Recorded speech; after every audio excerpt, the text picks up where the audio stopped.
Yeah. All right, but let's move on to this Pope topic because we definitely want to make sure we get the Pope in here because one, I don't mind saying as the moderator for this, I like the new Pope. I think the Pope I think he has very conservative and very liberal opinions. And I think that's what makes him such a good Pope to me. I actually have a big issue with the papacy in general because I feel they run it like a corporation and it's not the right way to run a church.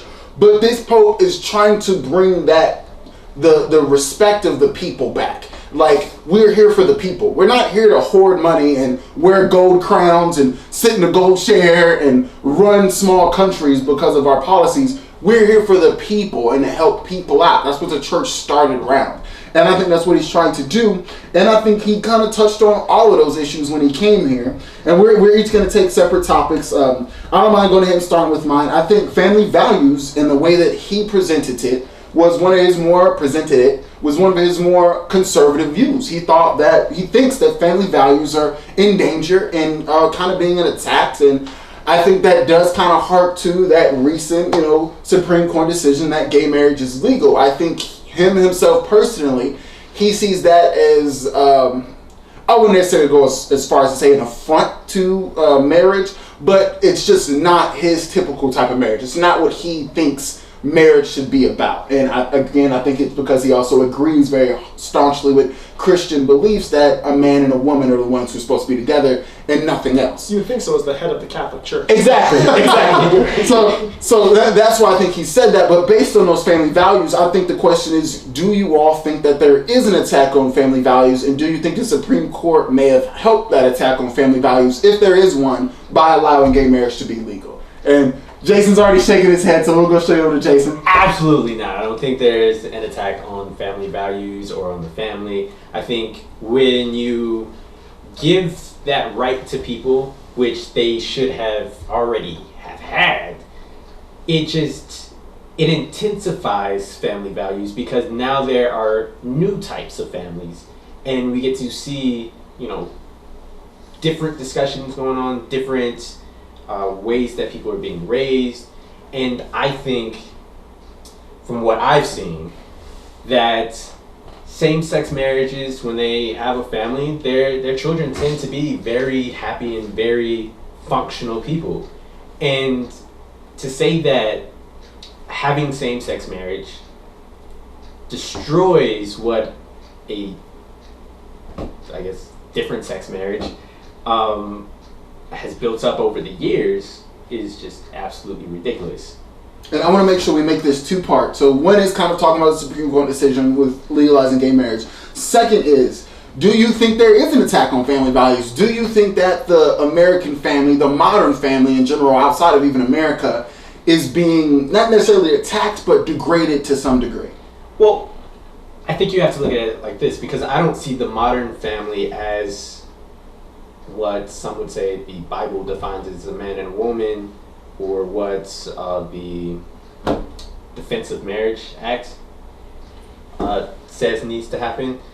I don't consider that the modern family. I think the modern family the idea of the modern family is so broken because we have different kinds, but I think in the long run, we're going to build a new kind of modern family, and I think it's going to be much stronger than what it used to be, because now, with the old modern family, you had people constantly getting divorced, and it still happens, but people didn't say that was going to destroy the family. So I think it's ridiculous. Okay. Honestly. Gee, Chris? Okay, so let's go ahead and first of all correct the term family values. Does it mean an attack on Christian values? Because that's really what it's coming from. I'm just making this clear. Family values are not affected at all, because what my family values is not necessarily what your family values or your family. Whether or not we have the same faith, we view things differently. I might value sitting down at the table to have dinner with my family more than you might, because you weren't raised that way. You guys see each other on an okay basis, but maybe you guys kind of go to your own rooms and your own thing. That to me is a family value. Yeah. A Christian value is based on the idea that marriage is instituted by God, and that even from a scientific perspective, I don't care what kind of seahorses or whatever it is that they go to, you cannot reproduce man and man. So even scientifically it doesn't make sense because man and woman can create new life, man and man cannot. So people view it as wrong in that sense, or whatever, whether you're born with it, whether you chose it, however you want to view it. I don't care what your view is on that topic. I straight up don't. No matter how you get to be gay, people will attack that from the Christian perspective because it is against God. And they believe that marriage is an institution by God. To me, the only reason why gay people want marriage isn't for the ceremony, it's not to wear the dress, it's not, nothing. The only reason they want it is because you get a tax break, which is not a religious situation, it is a governmental one.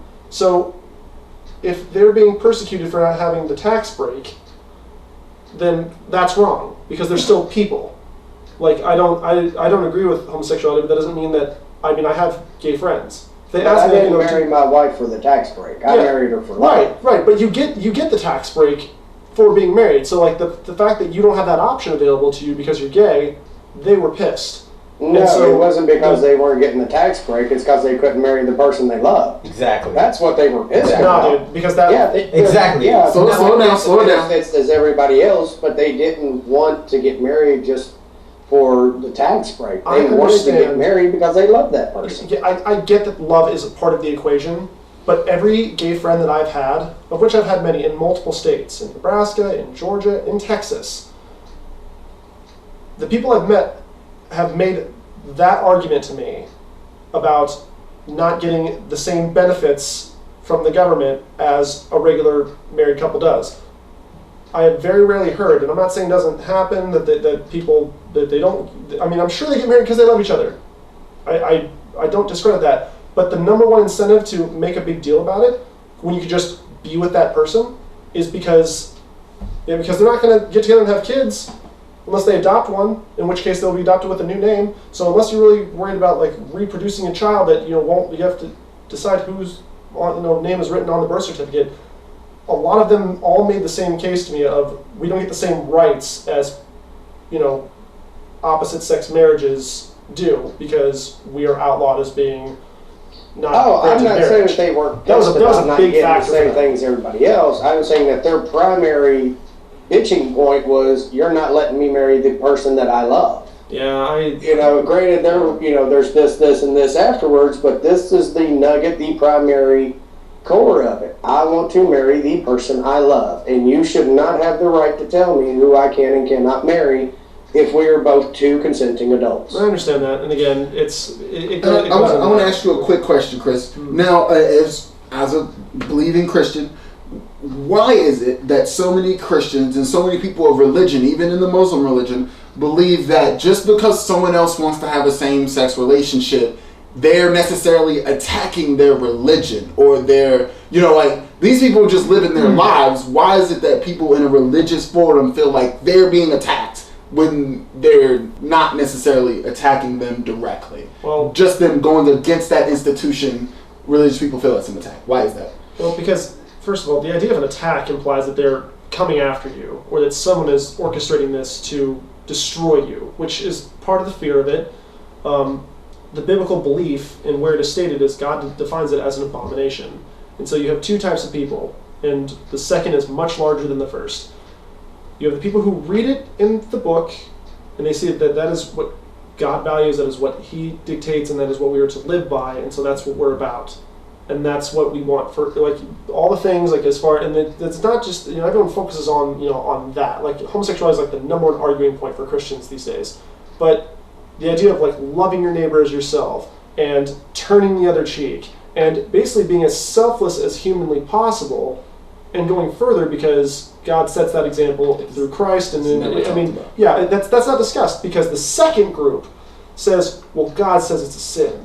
So we need to kill the homosexuals. And then you got God hates fags signs out there. You got people who don't embody the loving perspective of Christianity at all. I wouldn't even say the true nature of Christianity. Yeah, it's misrepresented. Been very it's misrepresented. Christ still would have rebuked homosexuality, but he wouldn't have gone and like tried to send thunder from God down or lightning to kill them. Yeah. I mean, like, he loves the sinner, he understands their situation, but he expects them to turn away from it. Okay. So the thing is, a lot of people make noise and they freak out because they're not mature in their faith, they don't understand what it means, or they don't really have the faith to begin with. They're just going through the motions because that's what a good Christian does, is just oppose it so hard that then, well, Christians are the bad guys now because we're just so aggressive and hateful, which is not what we're called to be. And I do want to say, as we throw it over to Brandon for the same topic, the Pope has stated that he believes that God loves everyone, gay, straight, indifferent, and again, that's where he shows his more tolerant, liberal side. Is he says it doesn't matter what you do. He doesn't care what you believe or don't believe. God still loves you. And I think that's, again, going back to the true nature of what Christianity started as and why it became so big and why I think it's slowing down as a religion is because it's gotten away from its Jesus, peace-loving type of nature. Love the sinner, hate the sin. Yeah. Instead, it's like, well, the sin is what defines you, so you need to be cleansed. Yeah. But yeah, it's... All right, and you, Brandon? Oh, Brandon, I'm sorry. No, the Supreme Court ruling, I think, was too long in coming, truth be told. You know, ever since all this first started that I can recall, you know, that, gays can't get married, and here's why, it never made sense to me, ever. Mm-hmm. But do I believe that that being an attack on family values?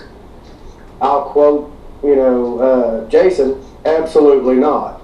But there is, I believe, an attack on what we would consider coming from the Democrats. I don't think it's coming from conservatives. I don't think it's coming from the Pope. It's coming from the parents. You know, when you've got both parents are having to work, and the kids are at school, there's not a lot of family time at the end of the day. No, wait, but I thought people who don't work are lazy, Brandon.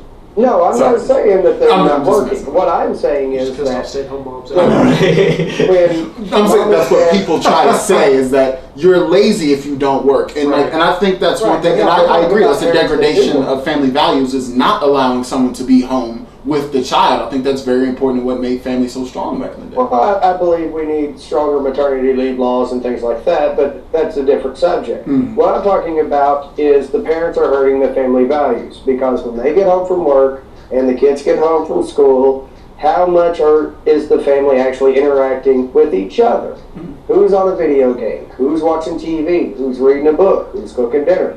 But if nobody is actually connected in together, those family values are not going to come from the family. They're going to come from your peers. They're going to come from your friends, from TV or, God forbid, Grand Theft Auto. But, so kids learn the family values from the parents. If the parents aren't instructing them in them because nobody's got the time to do, I think our country is going to go down fairly quick. And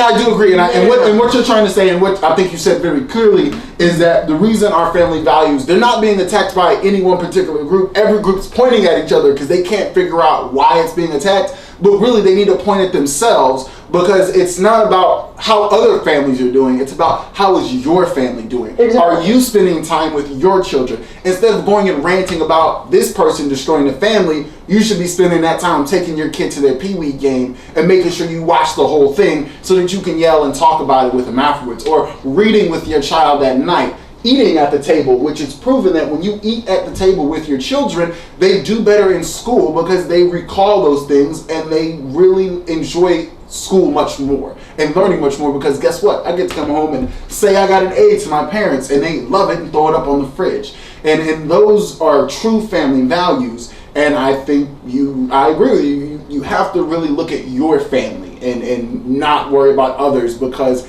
all that time you spend worrying about other families is less time you're worried about your own family. Right.